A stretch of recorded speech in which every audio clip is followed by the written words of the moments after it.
Sup, I am uGamer, and welcome to my new low battery series where I do shorter reviews on my channel to keep you guys entertained until my larger projects are finished.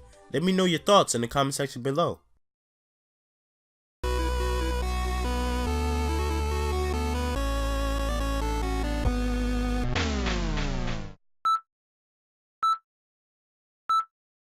Dragon Ball Z Legacy of Goku pretty much sucks monkey balls.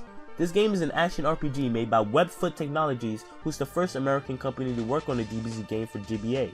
The story is just like any other DBZ game, ripped straight from the anime. In some cases inaccurately, I may add. The music in this game may be unfitting in some areas, but I find it to be actually quite good. It's one of the few things that I like about this otherwise bad game. Despite this game being labeled as an RPG, it lacks a few things that any RPG should have. One being a map.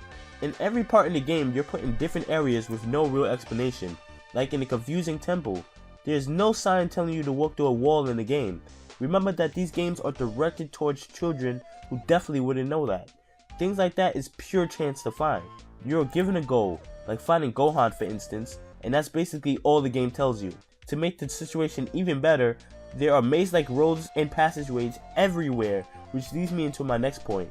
You cannot run at all. The closest thing you got is your flight, which enables you to be immune as long as you're in the air and grants you the power to skip over landscapes and things like that, but it's very limited. Now with the actual fighting in the game, I do admit that it's unique, but I feel like it's very anticlimactic and not fitting for a DBZ game. I mean, if you were watching Dragon Ball Z for the first time and you saw this, would you honestly say you'd be interested in the series?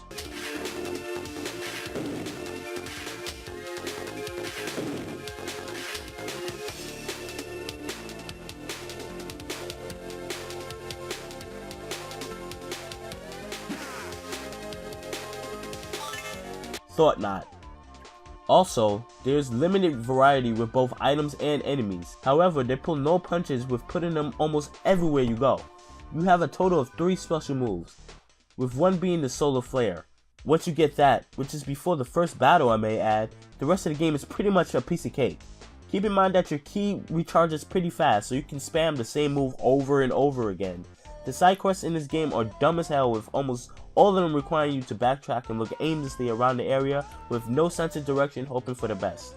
You can tell they were made like that purposely to make the game seem longer than it actually is, with a total gameplay length of about 2 hours give or take. It's also quite easy to gain experience in this game. Hell, you can even gain a ton by just talking to your friends. You can only go up to level 25 at max, and the game mainly spoon feeds it to you. There's no sense of real difficulty with your overpowered moves and tons of given items laid almost everywhere for you. And even with all of that, the game has a cheat to make you invincible like you weren't already. Don't play this game if you're new to Dragon Ball Z. This is just yet another game to represent the shitty games that companies put out solely for profit because the series happens to be popular at the time or trending.